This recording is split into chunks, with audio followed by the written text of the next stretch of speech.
모습 때문에 하나님의 일에 헌신하기를 두려워합니다. 또 주저합니다. 하나님은 우리가 느끼는 부담과 두려움을 잘 알고 계십니다. 그래서 하나님의 일을 감당할 일꾼들을 홀로 두지 않으시고 도와주심을 보게 됩니다.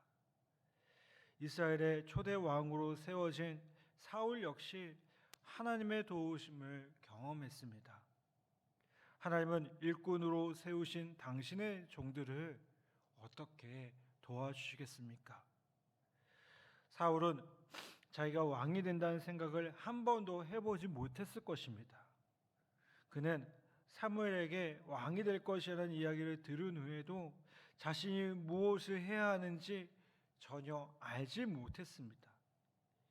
이처럼 혼란스러워하는 사울에게 사무엘은 앞으로 일어날 일들과 그가 해야 할 일들을 자세히 가르쳐 주었습니다. 사무엘은 사울에게 길갈로 내려가 그곳에서 7일을 기다리라고 지시했습니다. 또 사울이 염려하던 암낙의 일이 해결되었다는 사실도 알려주었습니다. 여러분, 이처럼 하나님은 당신의 일꾼들의 마음을 헤아리시고 자상하게 인도해 주시는 분이십니다. 사도 바울이 이방인의 선교사로 부름받아 사역을 감당했을 때도 주님은 그가 가는 곳마다 함께 해주셨습니다. 2차 전도 여행 중 고린도에서 커다란 시련을 만난 바울은 그곳을 떠나 다른 곳으로 가려고 마음 먹었습니다. 그런데 그날 밤 바울의 기도 중에 주님이 말씀하셨습니다. 고린도 사람들을 두려워하지 않아도 된다는 격려의 말씀과 함께 고린도에 하나님의 백성이 많다는 사실을 듣게 된 것입니다. 여러분, 이처럼 주님은 바울의 두려움과 낙심을 보시고 그의 마음을 살펴주시고 길을 보여주셨습니다. 여러분, 주의 일을 하다가 두려움과 혼란을 느낄 때에 하나님께 나아가는 우리 모두가 되기를 간절히 바랍니다. 하나님이 지혜 주셔서 우리가 해야 할 일을 일깨워 주실 것이고요, 모든 염려를 거두어 주시며 평강으로 마음을 채워 우리가 끝까지 주님을 위해 살게 하시리라 분명히 믿습니다. 하나님은 사울을 왕으로 세우시기 위해 성령을 부어주셨습니다. 그는 성령을 받음으로써 새로운 사람이 되었습니다. 사울에게 성령이 임하자 그는 예언하기 시작했습니다. 여러분, 하나님은 이처럼 당신의 일꾼들이 맡은 일을 감당할 수 있도록 성령을 통해서 힘을 공급해 주십니다. 그래서 하나님의 사람들은 연약한 본성에도 불구하고 하나님의 일을 해낼 수 있는 겁니다. 대부분의 성도들이 하나님의 일을 하기에는 자신이 부족하다고 생각합니다.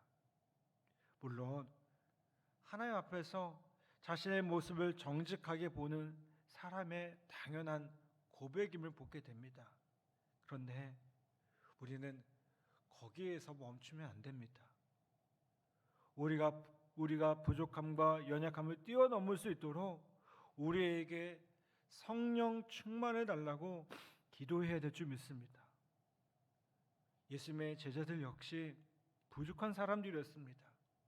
그들은 뛰어난 학식이나 재주를 갖추지 못한 사람들이었습니다. 그러나 성령이 그들에게 임하자 하나님의 능력이 그들을 변화시켰습니다.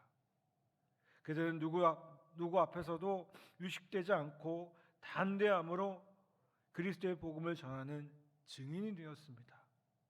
그러므로 여러분, 성령 충만을 구하는 우리 모두가 되기를 간절히 바랍니다. 하나님이 성령의 능력으로 함께 하실 때 우리는 기쁨과 담대함으로 주님의 일을 감당할 수 있습니다.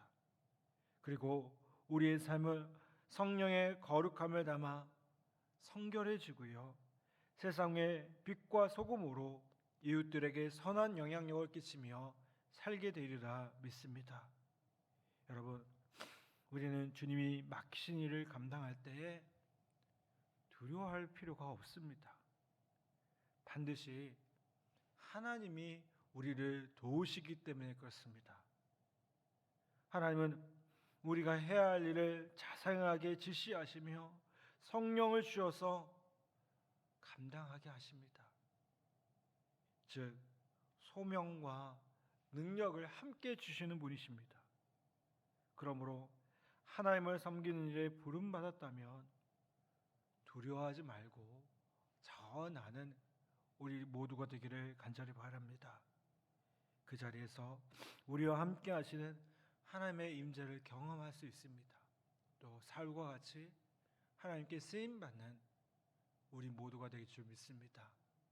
다시 한번 하나님께서 주신 귀한 사명들을 기쁨으로 감당하며 하나님 나라 위해서 복되게 살아가는 우리 모두가 되기를 간절히 부탁을 드립니다. 이 시간 함께 기도하겠습니다. 화요일 함께 기도하는 제목은 나라와 민족을 위해서 함께 기도